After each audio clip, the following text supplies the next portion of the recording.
The Critical Care PRN is dedicated to fostering the role of critical care pharmacists as essential members of the multidisciplinary patient care team. The Critical Care PRN's goal is to optimize drug therapy outcomes by promoting excellence and innovation in clinical pharmacy practice, research, and education. For more information, including how to become a member, go to critprn.accp.com. Again, that website is critprn.accp.com.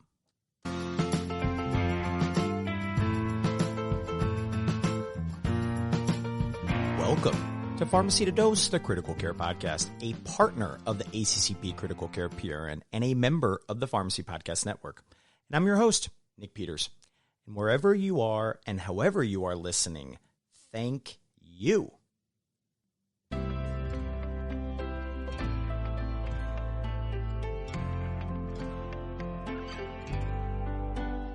And it is time for another research highlight, and the North American Congress of Clinical Toxicology, or the NACCT, took place at the end of September in Canada. So much great research being presented, and very lucky to be joined by 6 different pharmacists highlighting their contributions. Snakebite incidents in the era of global warming, post-discharge management, a discussion on a withdrawal of a substance you likely haven't heard of but could be impacted by, interactive learning in the emergency medicine and tox space, and then a great discussion into the carbapenem-valproate interaction with 2 different scenarios. So, quick reminder for the format of these Pharmacist-featured research highlight episodes. I'll introduce each guest. They'll give an overview of their research, almost like if you were going by their poster spiel, right? Quick little 4 to 5 minute overview, and then I'll rejoin them for a Q&A. One note here is that the link in the episode description normally takes you to a reference list. Today, it'll take you to the website where it'll have all of their abstract posters. So you're able to visually see these research highlights that we're talking about, visualize what the guests are referencing as they're going through their overview. So sit back and learn from some of our favorite toxicologists and emergency medicine pharmacists, because the 2023 NACCT research highlight episode begins right now. And welcome back to recurring guest Jimmy Leonard. Now, Jimmy is the Director of Clinical Services of the Maryland Poison Center, an associate professor at the University of Maryland School of Pharmacy, and also works as an emergency medicine pharmacist. Find him on Twitter at LeonardJBRX.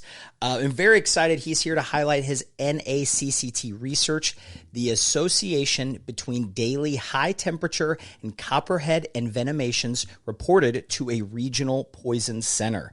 So, Jimmy, welcome back. Appreciate you joining us. Go ahead and tell us more about this awesome research idea. Yeah, Nick, thanks a lot for having me back.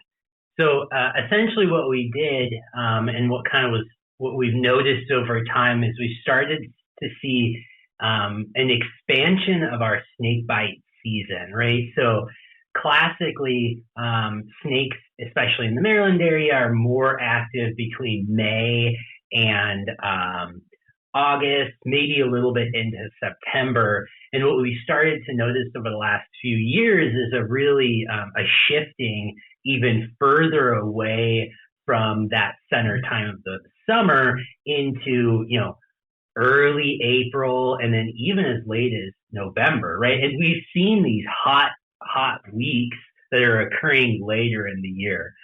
And there's a little bit of data out there, I think out of Alabama, that looked at whether snake envenomations are at all associated with temperature, right? And so what we actually did is we did a similar study trying to look over time and also to look and see, are there more envenomations that occur? Is there a difference in temperature? So what we actually did is we went back through our cases through, I'm going to say like 17 years of cases, and reviewed to see if, when a snake bite was called into the poison center, specifically a copperhead, because that's almost exclusively what we hear about here in Maryland.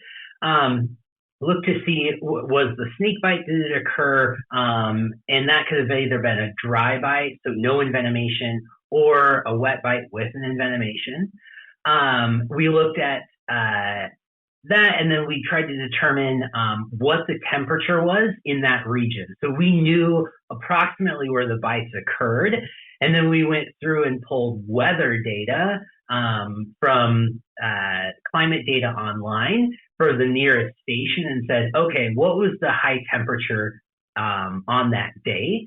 And then we actually went back and grabbed a control date about a week before to say, what was the temperature a week before?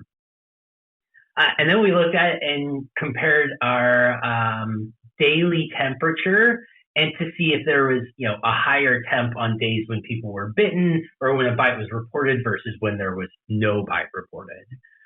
We had 624 envenomations over the 17-year time span, and those generally went up over time from about 2005 until 2012. Maybe just 20 to a little over 30 cases per year, and then we've seen close to about 45 per year for the last 7 years or 10 years as of that point in time. Most of our cases were about the median age or mean age was 41 years old, which is kind of expected, right? People out doing things. A good chunk of them, though, were under 18, so about 17%. And I don't think the population of Maryland is under 18 is 17%. And we had, as kind of expected, mostly male, so 62%.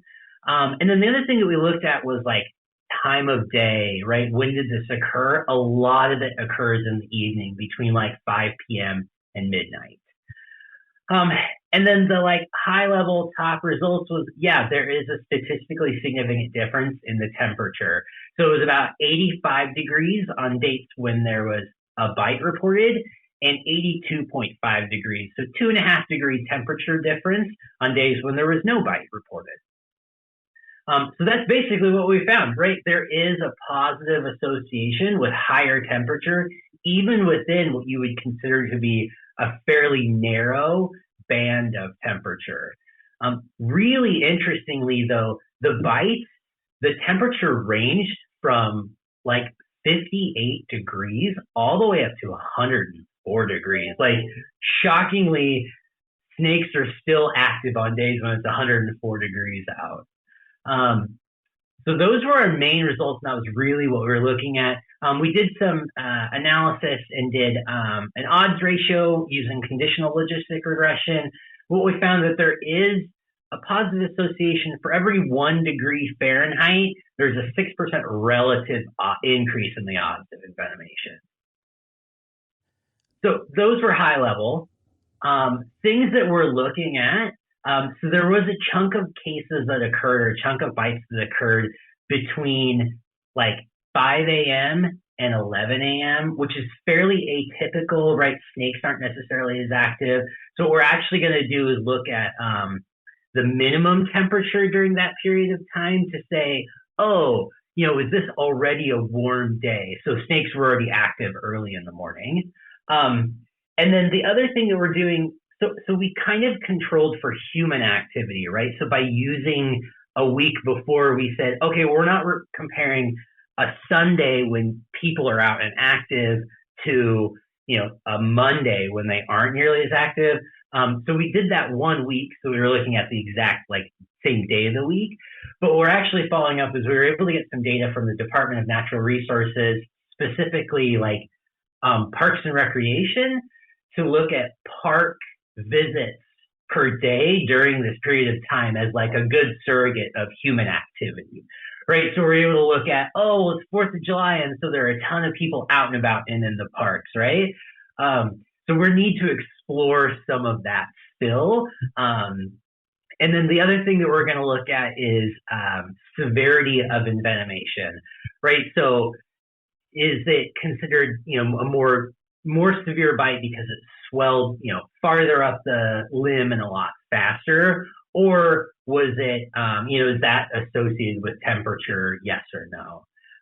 We didn't look at whether a patient received antivenom relative to temperature, right? That really doesn't tell us about dry bites versus wet, although that data are in there, and we're working on that for the manuscript. But importantly, when it all comes down to it, the most important thing is with warmer temperatures, we are seeing more envenomations. So this research focused on copperhead envenomations, but is there evidence of this with other types of snakes? So one other study that was previously done was out of Alabama, actually also was copperheads as well. But we met somebody at NACCT when we were presenting this data, and there's actually a study that a group looked at northern Pacific rattlesnake bites out of Central California, and they actually looked at weather bands as well to see what the temperature was. And what they were able to figure out is the snakes were really only active between, this is in Celsius, 26.4 and 32 degrees Celsius. So it is a fairly tight band as well. It's a little bit cooler of a temperature than we found as our like main days for bites, but it is Northern California, so that's expected. So yeah, and we know that like summer is the time, right? Snakes are out, snakes are active during the summer, so it's assumed. But the other thing that we really wanted to look at was is there a cap, right? So to say once we hit 100 degrees, are we not seeing any bites? And that requires more exploration. And I don't know if there's any of that data for other snakes. So you mentioned the time frame that kind of bite window has been extended or shifted. So as the temperature has kind of gone up universally, right? Have you all, with that time frame being extended and the temperature going up, have you all seen the same increase in the frequency of snake bites? Yeah, it fluctuates a little bit year to year, but in general, we're seeing an upward trend in the number of envenomations and snake bites that we're seeing every year here, right? It's warmer, and like I said, I kind of wonder if as it gets even warmer, we're going to see fewer bites because maybe they're going to be, the snakes are going to be hiding and trying to avoid humans even more than they already do, or just they're warm, they're content. They don't need to be out in the sun and nearly as active. Okay, and then you highlighted that the snakes are biting from 59 degrees to 104 degrees. So there's probably some listeners here that this is their fear factor. So from one toxicologist to our listeners, what are some tips for how they do not get bit by copperhead snakes? So in general, if you see Hershey kisses, stay away from the Hershey kisses. It's a really good descriptor of copperheads, right? They have those beautiful Hershey kiss shapes on their sides. That's one thing. The other thing is really like, if you're in an area that is known to have copperheads, kind of be cognizant of places where you're reaching, right? So if you're reaching into a wood pile, probably rattle the wood pile around a little bit. Give anything in there a warning so that you're not just reaching in blind. And that's actually, so this has been replicated study over study, copperheads, rattlesnakes, right? A lot of the envenomations are people just going about their daily lives, right? Reaching into places, gardening, reaching under things where they can't see. And the snake, copperheads don't have a rattle. So their way of warning you to not come there is to stay really still, right? And they just say like, don't step on me, I will bite you. And then you reach too close and they bite you, shockingly. So paying attention. The other thing is actually making sure that if you're out and you're walking, you're wearing real shoes, right? Lots of people bitten on the foot wearing flip-flops, right? And again, not just our study, also shown in, I think, the study from the North American Snakebite Registry. It was probably, at this point, 5 years ago, showed really similar things. Walking at dusk is a really common activity that people are doing, just kind of walking through, wooded areas, walking their dog. So paying attention, right? Making sure that you're actually looking around. Don't interact with them, right? The classic pejorative things have to do with, tattoos and testosterone and tequila, right? That's not what we're seeing nearly as much. We're seeing a lot of people just doing their normal activities of daily living, and they cross paths with a snake. The other one that comes up quite a bit was, or not quite a bit, but happened enough times, is people trying to protect the group from a snake. The way to protect the group from a snake is to walk away and observe from a distance, right? Like, you don't need to shoo it off. You're waving your hand at the snake to shoo it off. Well, it thinks you're trying to attack it, so it's going to bite that hand. There were a couple of veterinarians who were like, I need to move this snake out of the middle of the road so it doesn't get run over. Yeah, the other option is to kind of, protect traffic and call animal control, right? Call a professional that can come and deal with the snake. So unless you are a pro, don't interact with them, right? Don't bring out your forked stick, get a snake hook, or call a professional to have it moved, right? Do your best to not interact with it. I do have to give a shout out. So Andrea Harris is a med student. She's now a fourth year. She was the lead author on this, did a lot of work, a lot of the statistical analysis, helped out a lot, or did data collection. We actually did dual data extraction for this. She's a fourth year medical student. She was doing this as part of her MPH project. Great, did a really good job applying for EM, interested in toxicology and potentially even wilderness medicine as a fellowship.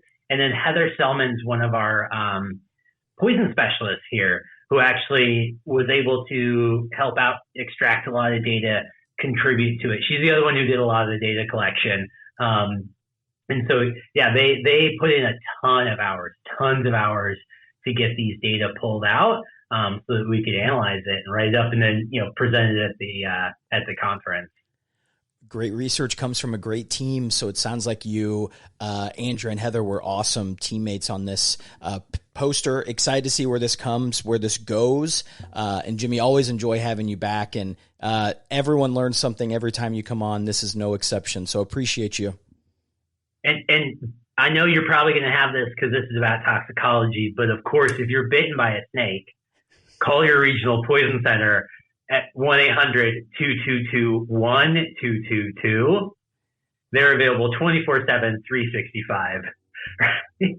And I hope you get that from every single person that you talk to. We're 2 for 2 so far, and I think we're going to be batting 100%, which just shows that it is a universal thought to always call your local poison specialist. Perfect way to end. Thanks, Jimmy.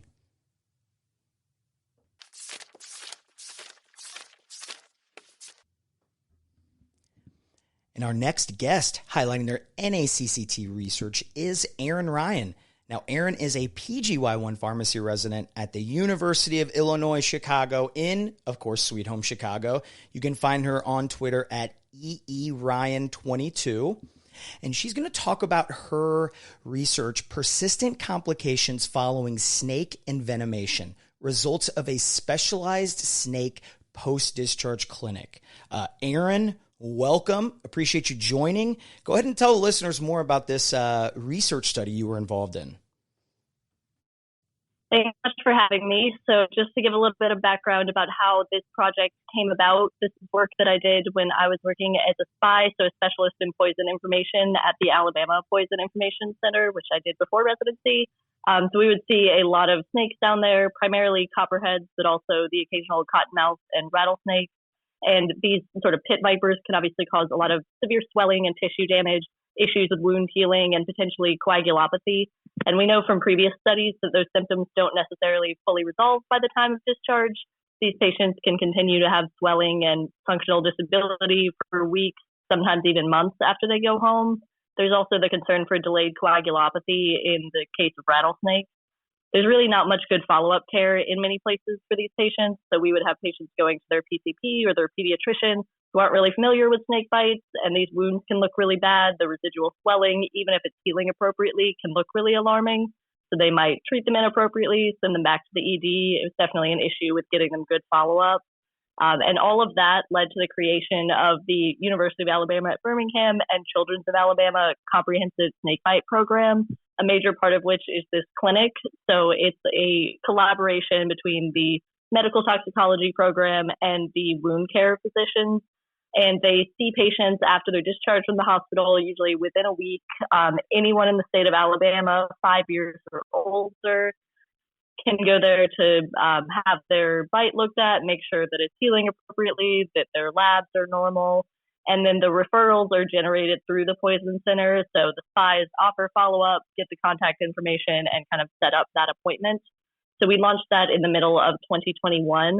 And then at those appointments, the patients are assessed for persistent swelling, any wound healing issues, signs of infection, or the coagulopathy, and interventions that are provided as needed, compression, physical therapy, surgical intervention if that's indicated, and they have kind of standardized protocols. So there's also not a lot of research into what happens after patients leave the hospital in these sort of bites. Most focus is on the acute period, so we noticed that kind of gap in the literature. And so we performed this study to sort of characterize the findings that we see at clinic and determine if there's any factors related to the patient, the bite, or the acute course that were associated with certain complications on follow-up. So we looked at all of the patients seen in the clinic over the first year and a half of operation. That ended up being 40 patients total. We extracted the data from the clinic records and poison center charts just to look at those complications and see if we could find any associations. So like I said, 40 patients total, a range of ages from 5 to the oldest was 75 years old. We did have 1/3 of the patients were peds.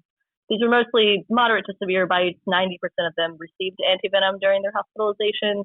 And kind of the important point as far as the patients goes is the distribution of snake species. So the vast majority were copperheads or cottonmouths, so our non-rattlesnake snakes. That's pretty representative of the Alabama snake population. We do have species of rattlesnakes there, but they're significantly less common. Very different from, say, Arizona, where a lot of snakebite research happens, and almost all of the snakes are rattlesnakes. And it affects what sort of complications you expect to see in terms of coagulopathy for tissue damage. Our population did include 4 rattlesnakes, but mostly copperheads. So in terms of complications that we did see, 29 of the 40 patients had persistent lymphedema at clinic follow-up. There were no cases of late coagulopathy and only 2 cases of suspected infection, which that at least tracks with what we expected. We don't really expect to see a lot of secondary infections with snake bites. And interventions that were provided. So 21 of the patients had compression of some sort. That's usually like a compression bandage situation just to help with that lymphedema. 15 of them were referred to physical therapy, and only 4 required debridement of the wound. In terms of association, so there was no difference in the symptoms or interventions needed by gender, but pediatric patients, just under 18, had less of the persistent lymphedema on follow-up. So potentially they're able to recover a little bit better, a little bit faster. In terms of where patients were bit, as in on their bodies, there was a higher need for compression with upper extremity versus lower extremity bites. And then debridement was significantly more common with bites to the digits specifically. So what bit you was also pretty important. Persistent lymphedema and need for compression were significantly more common with copperhead versus rattlesnake. Cottonmouths also were lumped into that copperhead group. Only 1 rattlesnake had lymphedema on follow-up, and none of them required compression. That might be surprising to some people because people generally think of rattlesnakes as more severe in all aspects. That's definitely true in terms of hematologic effects and mortality. But our data suggests that the non-rattlesnake pit vipers might actually cause more severe or at least more long-lasting swelling. Hemorrhagic villi were also an important symptom when it occurred during hospitalization before they went home. 100% of those patients required physical therapy versus 32% of patients who didn't have the villi. And then 2/3 of those needed debridement versus only 5% in the other group. Drop in fibrinogen during their stay in the hospital and systemic symptoms were associated with less swelling, actually. We think that's just driven by the snake species. We expect those symptoms with rattlesnakes and not with copperhead. And then the difference in swelling actually also varied based on the type of antivenom they received. So Crofab versus Antivip, which is the newer antivenom. 100% of our ANABIP treated patients required compression for only 41% of those who received CroFab. It was statistically significant, but it should be noted there were only 4 patients who received ANABIP, so very small sample size. We suspect that's also related to species. So all 4 of those ANABIP patients were bit by copperheads. And anecdotally, we've noted a difficulty controlling swelling in some copperhead bites with ANABIP. It was mostly tested in rattlesnakes, and the outcome used in the clinical trial was coagulopathy. So it's great for that. Unclear whether it's as great for the tissue damage that we're really worried about with the copperheads. So this study had a lot of the usual limitations in tox studies. It's poison center data, which is inherently limited in the information you can get over the phone. And it's a very small patient population with only 40 included. But I think it provided a lot of interesting starting points for future, hopefully larger studies and things that providers could watch out for when anticipating complications. So it seems that the hemorrhagic villi that develop before discharge may be a warning sign for some of the wound healing issues and need for interventions. And our data kind of challenged the idea that rattlesnakes are worse in every way in snake bites. Like I said, definitely mortality-wise and hemotoxicity they are, but you should anticipate significant tissue damage with copperheads, even if they don't cause those other effects. And I think it emphasized the need for more studies on ANABIP in non-rattlesnake pit vipers. There were only a handful included in the trial, and it's still kind of an unknown, but definitely needs further study. So overall, I think our study really confirms that there are a lot of complications and persistent symptoms that these patients have after they leave the hospital, and delayed coagulopathy is really not the only concern, especially in a population like ours in Alabama, and that there's a lot of potential for interventions that could help, but not a lot of people are providing it. So hopefully our clinic can serve as a kind of example for others trying to do something like this. Well, kudos to all involved. How awesome is that? You know, this is about an 18-month time frame where 40 patients, you know, you were able to help. So clearly making a huge difference. Now, for someone, I'm a little less familiar with this literature. Were these adverse effects, were these what you were expecting to see? Were these different? Like, what did the literature kind of show prior to like your all's results, what you found? So most of the previous research on this, on post-discharge sequelae, has focused on that hemotoxicity, so the delayed or late coagulopathy or thrombocytopenia, which is fairly common with rattlesnakes. And like I said, that's what the ANABIP trial was based on, but it's not really relevant to our patient population. There are some studies that have showed that it can take weeks to months for patients to get back to full function after a copperhead bite. So that was definitely something we were anticipating. And previous studies have shown that the rates of infection are very low. There's some thought that the snake venom is bactericidal, so that tracks with what we saw, only a couple suspected infections in our population. We didn't have any late coagulopathy, not very surprising with our snake population composition. And then we did have those high rates of persistent swelling and disability. So I think that kind of confirms some of the prior research and was in alignment with what we expected based on just anecdotal evidence from our patients. How challenging was it to actually get patients to follow up at the post-discharge clinic? So a common issue with patients declining follow-up is just that they live hours away from the clinic. It's located in Birmingham. It serves the whole state. It's not a small state, so it's definitely understandable when someone down in Mobile in the south of the state doesn't want to drive several hours to get there. And the clinic does have a pretty high no-show rate.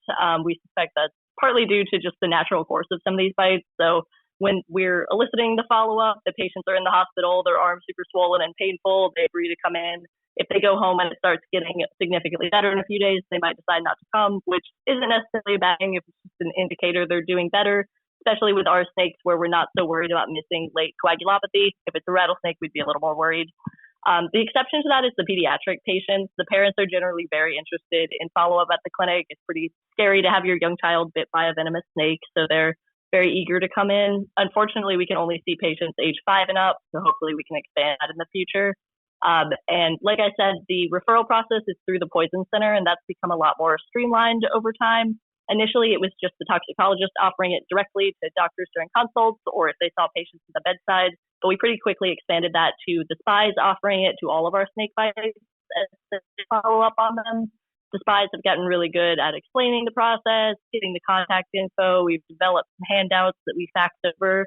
And one of our specialists is now kind of the coordinator for the clinic. So she handles the referrals and coordination, maintains records. And we find that many of the patients are pretty excited to come into the clinic. They are very happy to feel like they have somewhere to address their concerns. So should we be doing something different as an inpatient for the care of these patients, or is this study more about an emphasis on our post-discharge care and filling a gap that was there?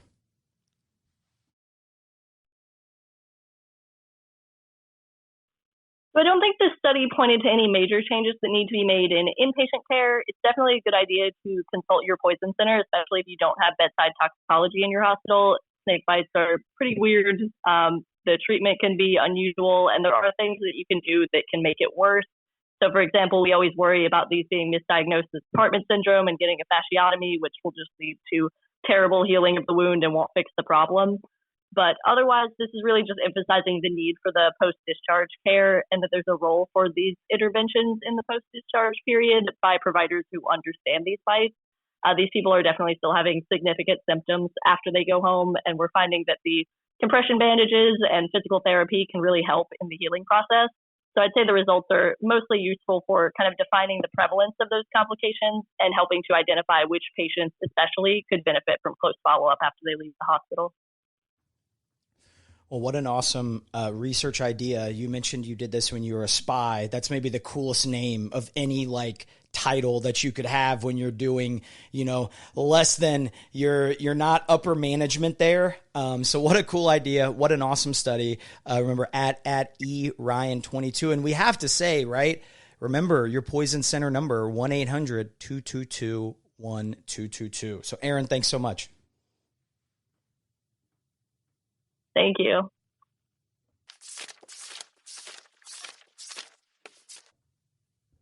And our next featured researcher highlighting research from the NACCT, right, the Clinical Toxicology Conference, is Kristin Reinaker. Now, Kristin is a clinical assistant professor with the Rutgers University School of Pharmacy and an emergency medicine clinical pharmacist at the Penn Medicine Princeton Medical Center. And she's highlighting her research entitled Evaluation of Large-Scale Interactive Simulation in Poison Management and Drug Abuse course. Kristin, welcome. Thanks for joining us today. And the floor is yours to talk about this awesome research idea. Great. Well, thanks for having me. I'm really honored to be here. Big fan. What I want to do is just go over this crazy idea that I had about incorporating simulation into a very large class size in one of our required courses for our third-year PharmD students at Rutgers University. So we all know that you can use high-fidelity simulations in a lot of different contexts, in medical learners in the medicine field, nursing field, pharmacy field. But really, it's interesting in such a simmable area of practice like clinical toxicology. A lot of the literature is focused on medical schools and medical residents and toxicology fellows who are physicians by training. So I thought, well, why on earth can't we do this with pharmacy students who admittedly could eventually either work at a poison center or at least have to know how to interact with patients who have overdosed on something. So that kind of developed this idea to how do we do this when our class sizes are about 200 students per class. It's really difficult to operationalize 200 students going into a simulation center for a 15-minute simulation when there's just so many of them and only 4 simulation mannequins available at your school. That's really why at Rutgers, historically, we've limited our simulation to smaller class sizes, like clinical electives, including emergency medicine or critical care.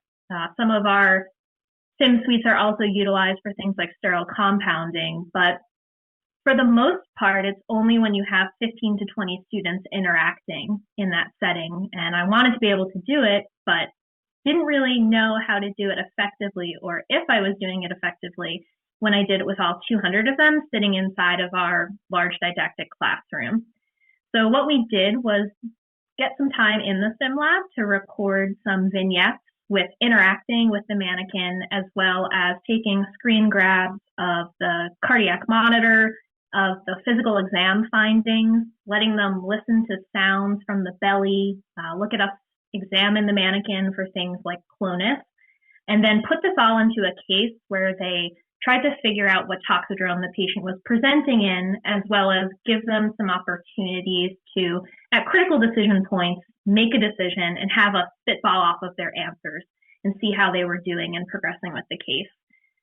So for our study, what we did was a pre and a post survey, and we wanted to look at two things. One, were they actually getting better at this skill by participating in the simulations? We would assess their knowledge with 5 questions that evaluated if they could pick the correct toxidrome based on a physical exam and some vital signs. And then we wanted to also figure out, were they confident while they did it? Because that's really important to have a student who feels confident about interacting at the bedside. So students had to answer a couple of questions related to how confident they felt on a scale of 0, not confident at all, to 3, extremely confident, in regard to how they felt assessing the clinical stability of a patient, gathering history of ingestion from patient and caregivers, identifying that toxidrome, and then selecting an appropriate method of gastrointestinal decontamination. So what we found was that, well, golly, the students really enjoyed the experience and they did better knowledge-wise after they had participated in it.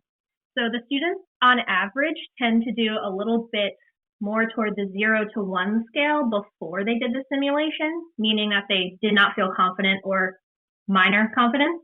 But by the end of the simulation, they felt confident and or extremely confident, which was great for us for having put so much time and energy into the experience for them. Not only did their confidence improve, but their skill set at it also improved, which I would argue is even more important. So on these questions that were identical from pre and post, they scored a lot better on the post. I mean, certainly that could be because they've seen these scenarios or seen this set of vitals before. But I have to say that if you're going to go through and answer a survey and just guess your way through it on the first go around, you're doing a lot better on it the second time and hopefully having a more educated guess behind your responses to that. So overall, we thought it was a great success. The students really enjoyed the experience and in fact have asked me to incorporate more of it into this course moving forward. So now we try to do it once before each of the 3 exams in the course as somewhat of a review or application of more difficult concepts. So I put it now before we do our snake bite examination, for example, so that they can learn how to assess and figure out if they should be using antivenoms. And they also want to see more of them throughout the course. So maybe not necessarily just before the exams, but with each of the lectures, instead of a lower fidelity case-based discussion, perhaps incorporating it more into the course in that regard. But yeah, it was a really fun experience. I am happy to answer whatever questions you have about it to encourage people to not be afraid to do this themselves. Yeah, what an awesome, awesome idea. I think all of us, especially if those in emergency medicine, I think when you see the symptoms, the patient actually having them versus reading them off in a list of signs, and it's just different. And until you experience that, right, a lot of times their confidence in things may not be as high. So what an awesome, awesome idea. And especially in this kind of specialty area, like within pharmacy and the care of the critically ill. So it's the pre and post answers are pretty compelling in things, but I got to imagine that it wasn't all sunshine and roses from beginning to end. So like what would you say was like one of the biggest hurdles or things you had to overcome for this simulation to be such a success? Yeah, I feel like especially as someone who practices in the emergency department, that's the majority of our job, right? Anticipating disaster. So this was no different than that in the learning space. What I would say is like leave yourself enough time to troubleshoot. What we found when we were recording the mannequin's response in some instances was that it didn't translate well on camera. A specific example was with the ocular responses. I wanted to be able to show students how to differentiate between a sympathomimetic or an anticholinergic toxidrome and how the eye would respond when light is shined into it. Unfortunately, you can see it really well when you're at the bedside next to the mannequin. But in order to get the right angle to record that, it doesn't translate quite as well. So we had to troubleshoot and come up with some way of showing students what that minor difference was with the quality of recording we could provide at the time. So we wound up having to do comparative videos side by side before we went through anything with the students to say, the one on the left, that one's responsive. The one on the right, that one's not responsive. Can you tell the difference? Or let's talk through what you're seeing and not seeing. So things come up that work better when they're in there, boots on ground in the sim lab. But when you have large numbers like that, it's not always possible. So just have a backup plan.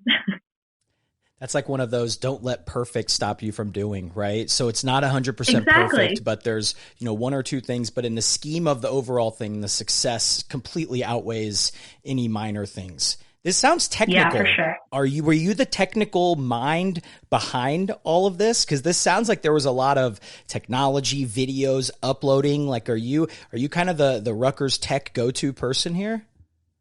Oh my goodness, I cannot say that I am. No, absolutely not. I am very fortunate that I work at an institution that has a really strong simulation team. So we have a director of simulation.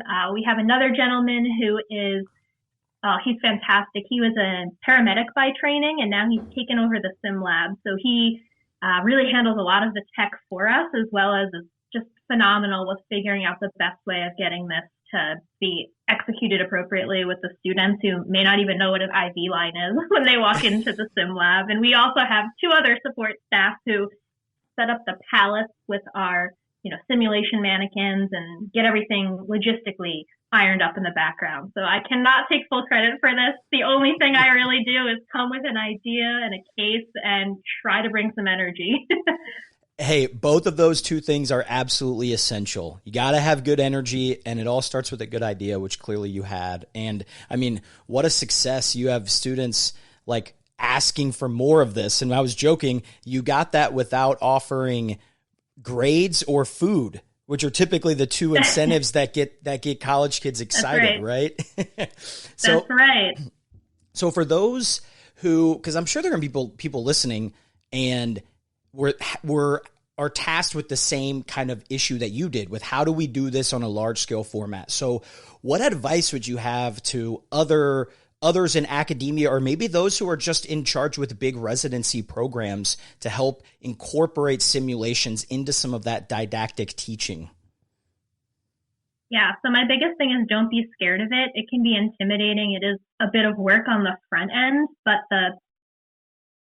what we get out of it in the end really makes it worth all of your time. Like you said, the students loved it, and I didn't even have to bribe them with candy or points or anything like that, and they're asking for more. So clearly it means something to them by going through all the work. What I will say, though, is that you do have to think as the students think, meaning there's a lot of rabbit holes that they could go down that you're not anticipating them to go down. So make sure you consider that. And what I tried to do is I had a resident actually help me write up one of the cases I did after this study was over, and had her think through what she would have done. And then we talked through, well, why would you think that? And then we were able to make a plan B, or maybe tweak or rewrite some things so that they aligned a little bit better with what I could expect a third-year pharmacy student to know at the time. And back to the resident. She loved it. I mean, granted, I had a student with me, or a resident with me rather, who really wants to go into academia. So this is a passion for her, but watching her learn by writing the case that she wrote really helped us to, bolster her emergency medicine rotation with me. So, use layered learning. It really helps more than one group of people learn, and everyone gets a reward out of the experience. I didn't realize the benefits that the medical simulation could have until our residency program. Shout out to Haley Peters and Dr. Lauren Falvo. They're the two, one's sim and the other's kind of our EM pharmacy group, doing that for our PGY1 residents. And the just doing that, like being able to talk through their mindset in a much more like kind of safe environment. It's really cool. It's certainly the future in terms of like clinical learning, especially with those who want to be at the bedside. So very excited we got to highlight this. Kristin, thanks so much for joining, talking about this. Appreciate your time, and what an awesome idea. Oh, thank you so much. The honor was all mine. Thank you for having me.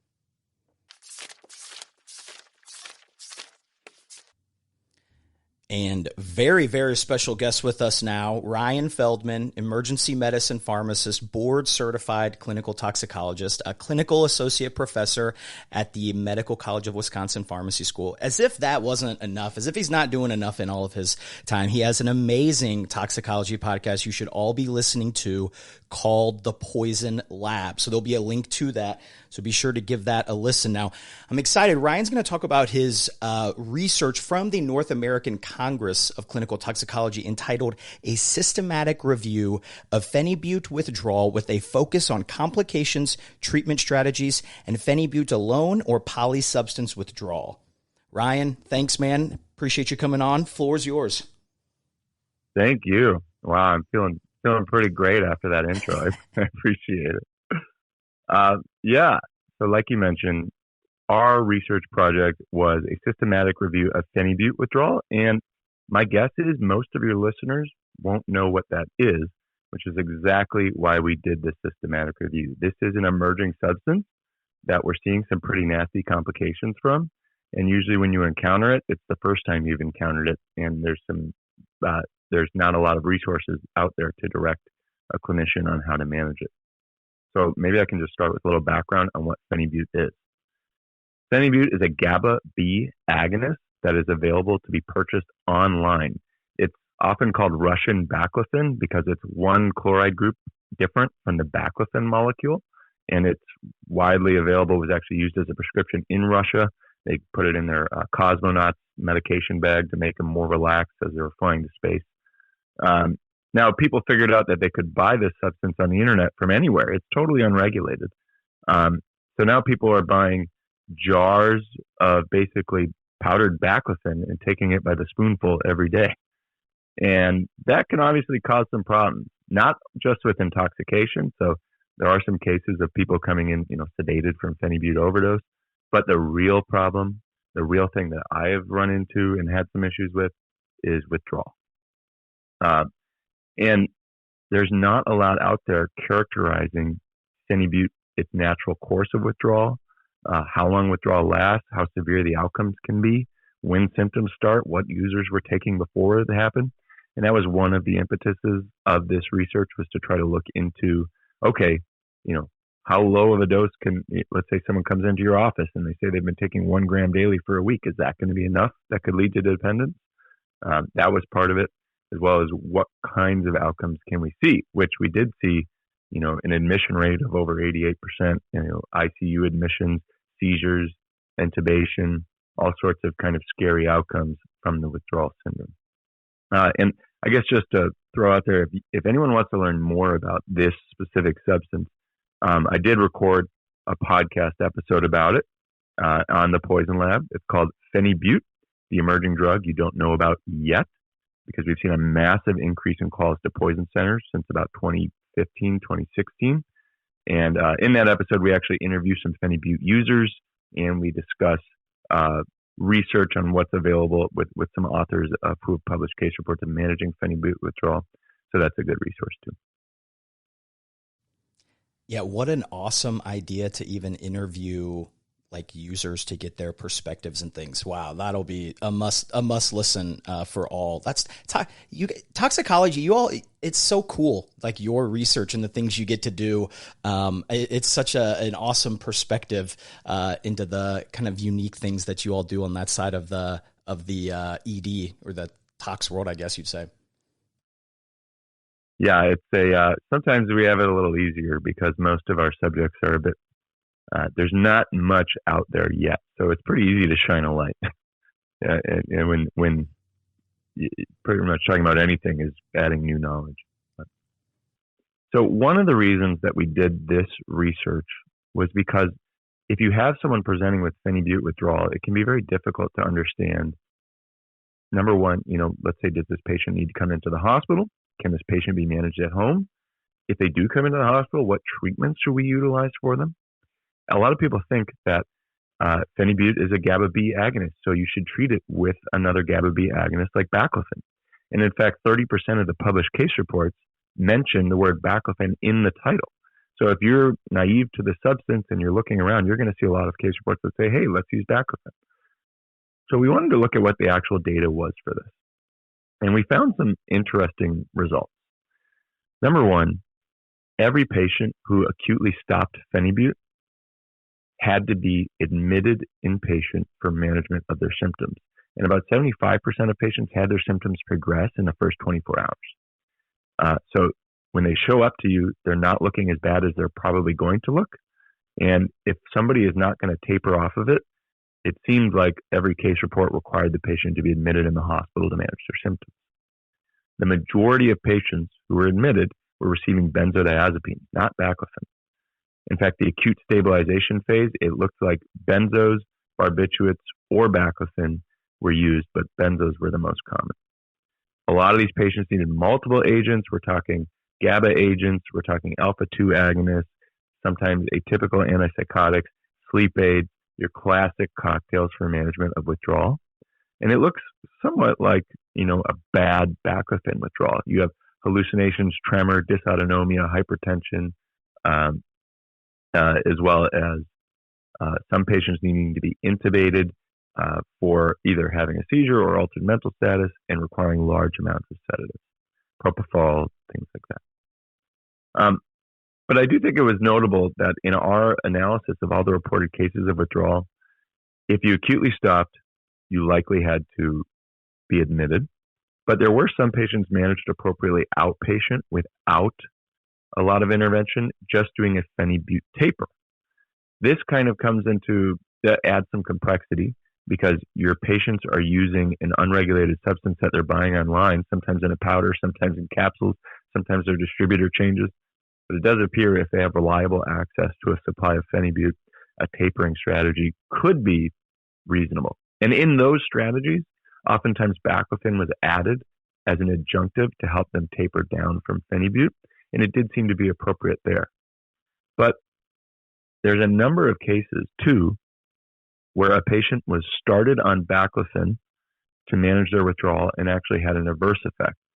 And one patient was stabilized with benzodiazepines and baclofen and sent home within 24 hours and actually had a seizure on the baclofen monotherapy. And then another patient was stabilized with multiple agents and sent home on just baclofen and ended up relapsing because the baclofen was not adequate per report and ended up being treated with benzos. And actually, when we interviewed some phenibut users, anecdotally, they said the baclofen did help, but it wasn't necessarily a complete replacement of the phenibut.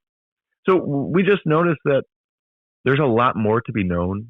The literature seems to have a preference for recommending baclofen, but that's very fragile data, and there's actually some adverse effects that have been noted with it.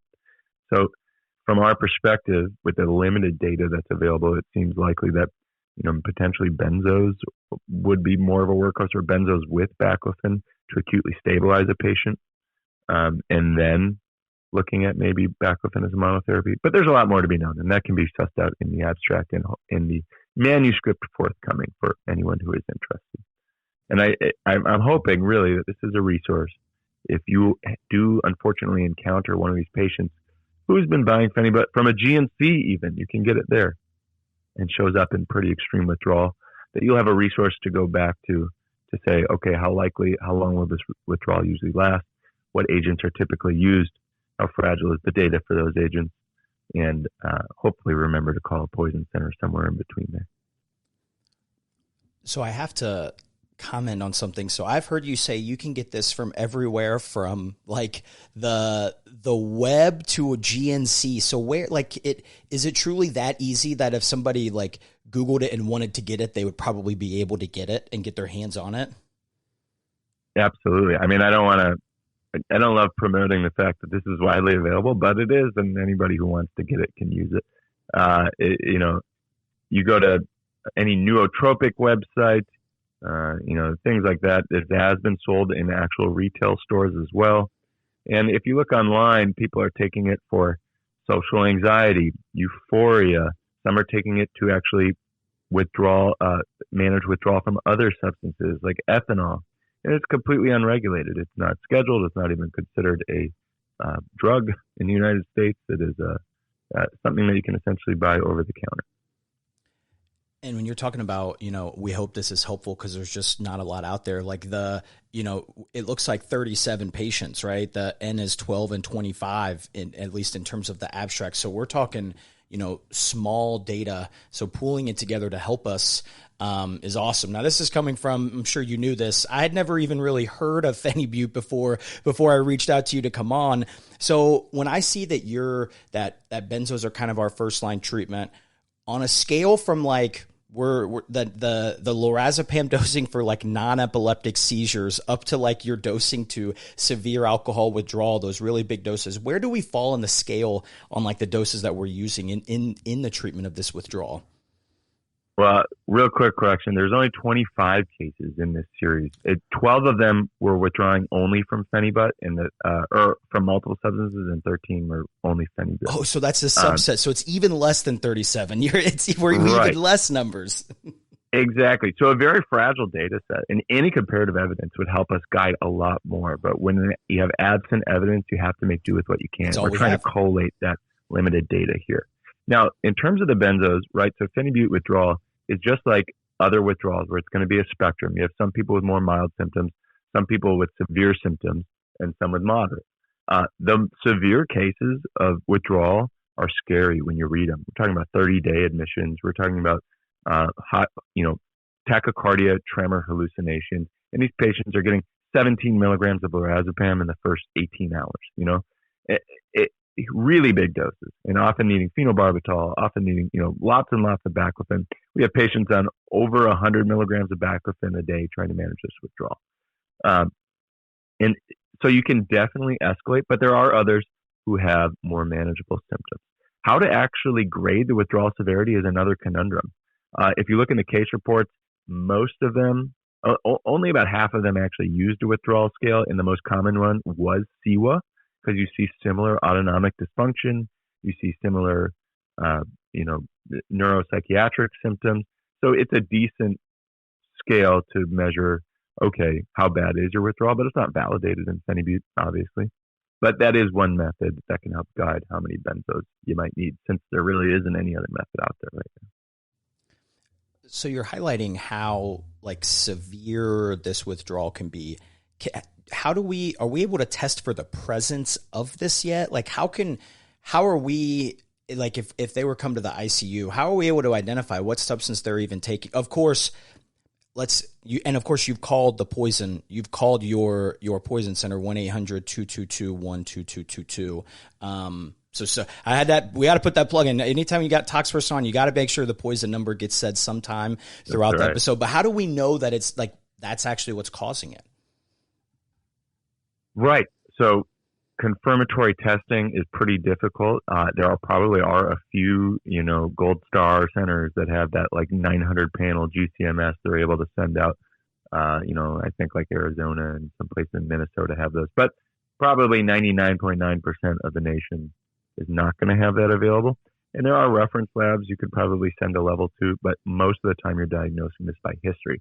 A family member comes in, brings in an empty jar of phenibut, says he ran out of this 2 days ago, or in the cases that we've largely been involved in, poison centers definitely get called about this stuff more often than your average person working in a hospital, where it's just the frequency of someone showing up is going to be less. But it's almost entirely history based. Either a patient will endorse it, or a patient is going to, or a family member is going to mention their search history, or that they've been taking this weird supplement for a long time. And that's so a good detailed history on these patients with family, with the patient, on what they've been taking, what over the counters they've been taking. Because a lot of people won't recognize that this is actually a pharmacologically active medicine. And in terms of confirmatory analysis, how do we know that this is causing the withdrawal? That's a good point. Most of the cases do not have confirmation, and there is polysubstance withdrawal is really common. Many people using phenibut are not just using phenibut. They might also be using kratom. They might also be using other opioids, or alcohol is a common co-ingestion. So you might actually be managing both withdrawals at the same time. My last question is, and you may not know this, but from what's been published and maybe what you know from your colleagues, is this regional at all in the U.S., or is this kind of spread kind of consistently throughout the country? I believe due to the way that it is accessed, there's not been any regionality that's been demonstrated because it's purchased usually online. I do think some retail stores have it, or that's at least been reported. But usually someone's finding out about this on a web forum where it's being discussed, and then you go into the link, buying a bottle of it, they like it, they buy another bottle. Now, 3 weeks later, they have some dependence on it. In this case series, we had people develop dependence in as little as 1 week and then had withdrawal symptoms when they stopped at a pretty low dose too. There is no FDA-approved dosing, but most clinical trials in Russia, when they were studying it, were under, a gram. And people in this case series developed withdrawal taking 2 grams once a day for a week, or 1 gram once a day for 2 weeks. And some people were taking up to 35 grams a day.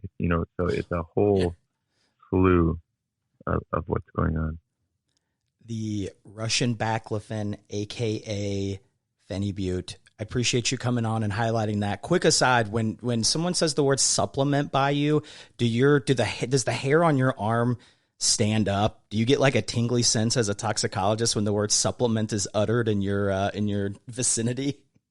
Yeah, unfortunately, the quick recall when supplement is said to me is like, I don't know, like benzo contamination, lead poisoning, withdrawal. Like I rarely am I like, good health benefits from that. For sure. Reach out to Ryan at EM PharmD. And then, of course, remember his toxicology podcast, The Poison Lab. It's awesome. A must listen and follow for all. So, Ryan, I appreciate you coming on, highlighting the abstract. And thanks for your time and effort, my friend.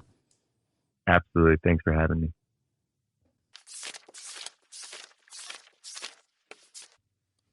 Now, joining us now is Nick Petrucelli. Now, Nick is an emergency medicine and critical care clinical pharmacist at Massachusetts General Hospital, and he's here discussing his NACCT research, the evaluation of the carbapenem-valproate interaction. So, Nick, thanks so much for joining, and take it away. All right. Well, firstly, thanks for having me, Nick. This is an awesome platform you have here with this podcast, so certainly appreciate the opportunity. I can provide a little bit more context to the project just to start us off.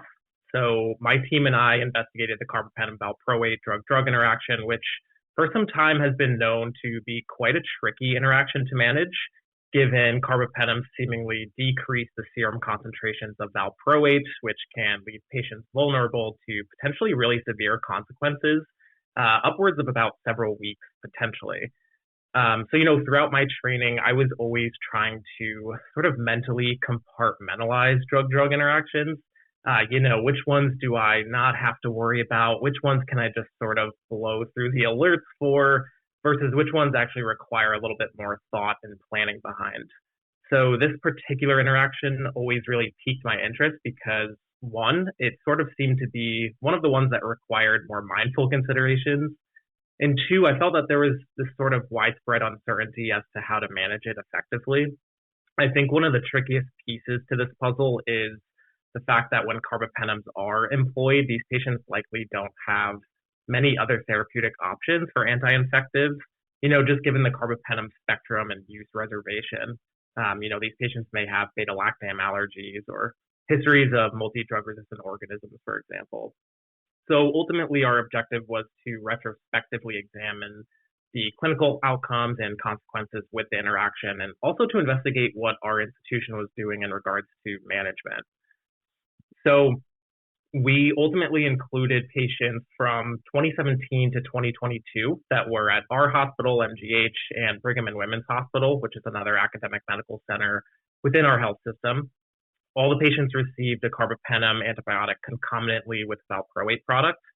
We separated our patients into two distinct groups. So we had valproate for seizure control and then valproate for mood control, as we felt this second cohort has likely been underrepresented in prior studies, just given a lot of interest lies with the seizure piece of this interaction. So we really wanted to assess both.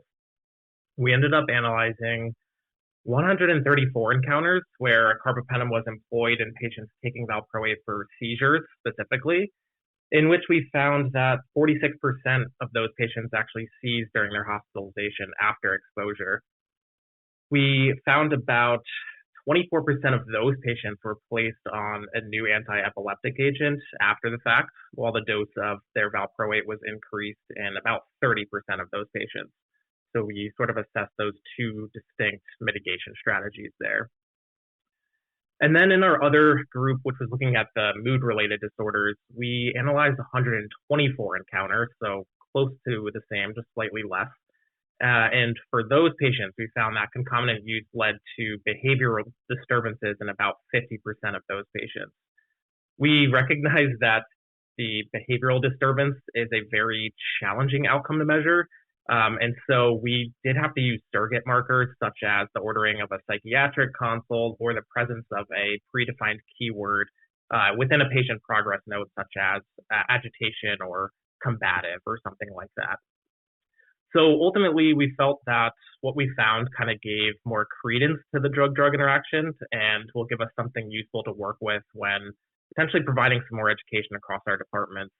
I think looking forward, we are pretty interested in seeing the effectiveness of the mitigation strategies employed and sort of comparing them.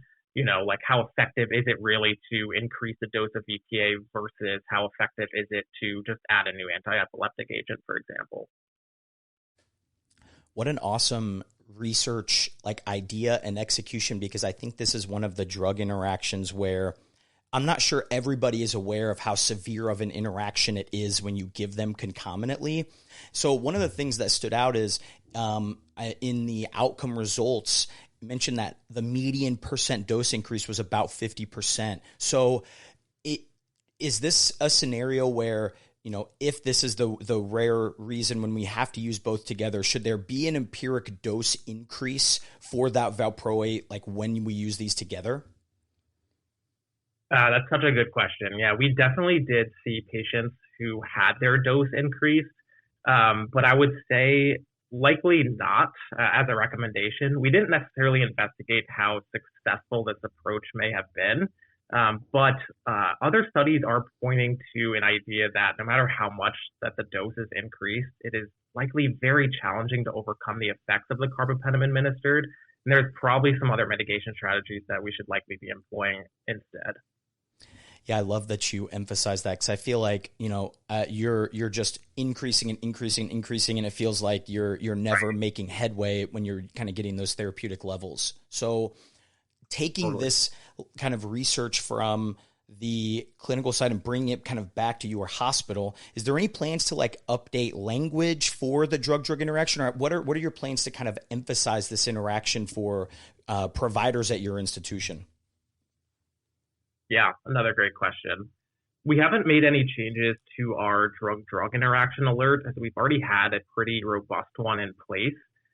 Moving forward, I believe that further education is going to play a pretty huge role to help emphasize the legitimacy of this interaction. You know, there are so many key players that may have a role in management in the inpatient setting. Certainly our pharmacists across all of our teams that are verifying these orders, but also the primary teams that are ordering the drugs themselves and the various consult services that are recommending them, such as, you know, our ID colleagues, our neuro colleagues, and then our psychiatric colleagues as well.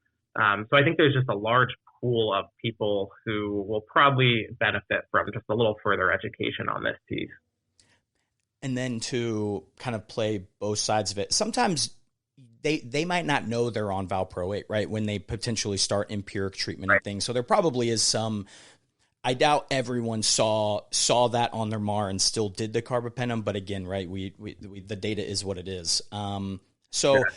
You know, in the intro mentioned emergency medicine and critical care pharmacists. So I want to kind of pose for the last question, I think we've all been, as we go into the ER, you kind of settle down, you look at a few patients and you just see some things on the MAR that just stand out, right? You're like, well, this is going to kind of takes whatever you were going to do and shifts this to the priority. So if you see that a patient got a carbapenem, is prescribed or something with valproate, how should they be monitored or managed kind of based on what you all have found in this research?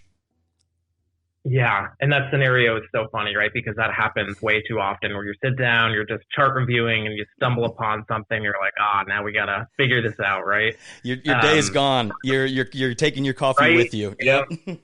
Exactly. I think in this particular case, firstly, it would be really important to determine the valproate indication and would subsequently then formulate some type of bridging plan. So, if the patient's on the medication for seizures, I would try to work closely with my neuro colleagues, maybe find another anti-epileptic agent that the patient can be maintained on, at least in the short term while they're here and on these concomitant meds.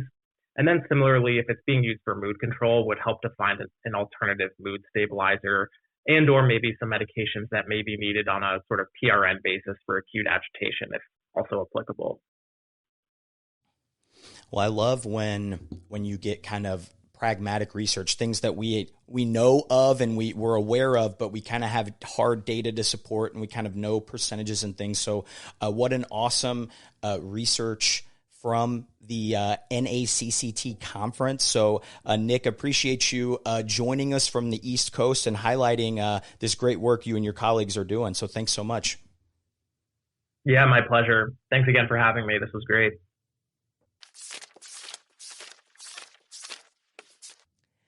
And our next featured NACCT researcher is Patrick Dougherty. Now, Patrick is an emergency medicine clinical pharmacist and PGY1 residency program director at Tidal Health Peninsula Regional in Salisbury, Maryland. You can find him on Twitter at PDED PharmD, and very excited to hear more about his research, the use of ertapenem for reducing toxic valproic acid concentrations. So Patrick, welcome and take it away. Thanks for having me, Nick. It's a pleasure to be here on the podcast. I was asked to present this case series that I presented at the NACCT about a month or so ago. And we had two cases here at our medical center a few years ago where they were intentional overdoses of extended release valproic acid. And we utilized the drug-drug interaction between carbapenems and valproic acid to help reduce those toxic valproic acid concentrations. So the poster will be posted for everyone to refer along. But our first case was a 28-year-old male who had a history of bipolar disorder and suicidal ideation. He ingested 30 to 40 tablets of some haloperidol and divalproic sodium and a suicidal gesture, and it was thought to be about 2 hours prior to arrival. About 11 hours after ingestion, his level had peaked at 653, and we gave him a dose of 1 gram ertapenem. And we saw his valproic acid levels drop drastically. After that, he had received no other therapy for that intentional overdose. He did receive levocarnitine because his ammonia concentrations did peak, and he received the levocarnitine every 4 hours, which is pretty much standard of care when you have an intentional valproic acid overdose to help clear the ammonia from the blood. So pretty consistent there. His ammonia peaked at 356. But we were able to get that down pretty quickly with levocarnitine. And that drug-drug interaction with the ertapenem 1 gram really helped drop his level from 650 right down to like 120 within a day. And then he was cleared for psychiatric service and discharged 3 days later. Our second case, a little bit more complicated, was a 61-year-old female who had a history of bipolar disorder and COPD. She intentionally ingested approximately 200 tablets of extended release divalproic sodium, 500 milligrams, in another suicidal gesture 5 hours prior to arrival. She did have a history of hyperammonemia from previous therapeutic valproic acid use. So I'm not sure why she was put back on it, but nonetheless, after this intentional overdose, she was found to be unresponsive, hypothermic, and hypotensive, and bradypneic, requiring some IV fluids, external warming, and was ultimately intubated in the emergency department. She was given a single dose of activated charcoal shortly upon arrival, both at 6 hours and 96 hours post-ingestion, because her valproic acid levels actually ended up creeping back up. So we gave her a second dose of charcoal. She, like our other patient, did receive a loading dose and levocarnitine doses every 4 hours, which was pretty consistent. Ertapenem at 1 gram again, given at 7.5 and 52.5 hours after her arrival, and brought her levels down kind of twice. The first dose definitely helped drop the first level of 617 down to about 90 within a day of receiving the ertapenem. Her levels crept back up after this overdose, and we gave her a second dose of ertapenem about, like I said, 52 hours or so, I think, after the ingestion. the levels crept up again, and at that point, she'd been in the ICU. They decided to give her another dose of charcoal, which makes sense as well. I think we can discuss where we may have used ertapenem as well for a third dose in her in a little bit here. But her ammonia levels shot up shortly after the overdose, as you would expect with somebody with this history. But thankfully, between the levocarnitine and CRRT, which she did receive in the ICU, we got her ammonia levels down, and she ultimately was medically cleared to psychiatric service, but had a stay of about 22 days in the hospital. So with that, I think there's a discussion point of utilizing this drug-drug interaction with the carbapenems and valproic acid. It's a notable drug interaction that when you have a patient who's consistently getting valproic acid for either bipolar disorder or for seizure disorder, you have to start them on a carbapenem for an infectious disease. That interaction could drop their valproic acid levels, and they could be at risk of either a psychiatric issue or breakthrough seizures from that. But utilizing this drug-drug interaction in the setting of an intentional overdose can be beneficial for these patients. So there's some case reports out there of utilizing this combination here, and I think as time goes on, we'll hopefully see more cases of it and some more data to come around for it. Yeah, I think all of those in practice know trying to the interaction between those carbapenems and valproic acid, it's impossible to get a therapeutic level if you're using them concomitantly. So the idea of using this drug-drug interaction in your favor. Now I want to ask a couple questions because this is a fascinating, what an awesome case series. Is this a class effect? Because your poster specifically used ertapenem. Should we be using that? Do we know if it's any carbapenem or specific agents that this interaction is in effect in? It's a class effect. We chose ertapenem because of ease of administration. It's probably the least expensive option for us as well. We also stock imipenem and cilastatin as our other pseudomonal carbapenem that we'll use for those ESBL. But ertapenem we have on formulary as well, and it was just once a day dosing. Why not go ahead and give it here? And I believe there's data out there with meropenem as well for situations like this, but it's a class effect. So use whichever one you would want to use. And so I think if there's some ID colleagues listening, I got to ask a question that they're all probably wondering. Do we know if 1 to 2 doses of a carbapenem contributes to antimicrobial resistance? For the record, I want to go on record. I'm team use it to save the life of these toxic levels, but I know that's a question that I've been asked and probably is entering the minds of some others. Sure. We have an antimicrobial stewardship pharmacist here, Mike Miller, who when I showed him some of the data for this, he's like, "What are you doing? Why this is inappropriate use of carbapenem?" Jokingly, stating that to me, but I can't say that there isn't a contribution to bacterial resistance with this. However, the few doses, usually 1 dose would be sufficient, but if you repeat the dosing for it, I don't think you're really contributing to bacterial resistance with it. These patients aren't having an active infection that you're having to worry about with flaring up of bacteria and going for that. So this is, clinically, I don't think so. I think go ahead, use it for the instance here. If you can get your valproic acid levels lower and the patient medically cleared faster, you're going to be saving yourself on that end as well. So get them out of the ICU if you can fast. That hopefully prevents further complications from hospitalization. And if you're comparing 1 to 2 doses, right, in one bucket you have the person that's colonized with terrible urinary bacteria that they're giving 1 to 2 doses every time they come in versus helping save somebody, right? So if we're comparing 1 to 2 doses, right, this is probably a better way. Now, you mentioned in a lot of these cases, extended release or enteric-coated were the,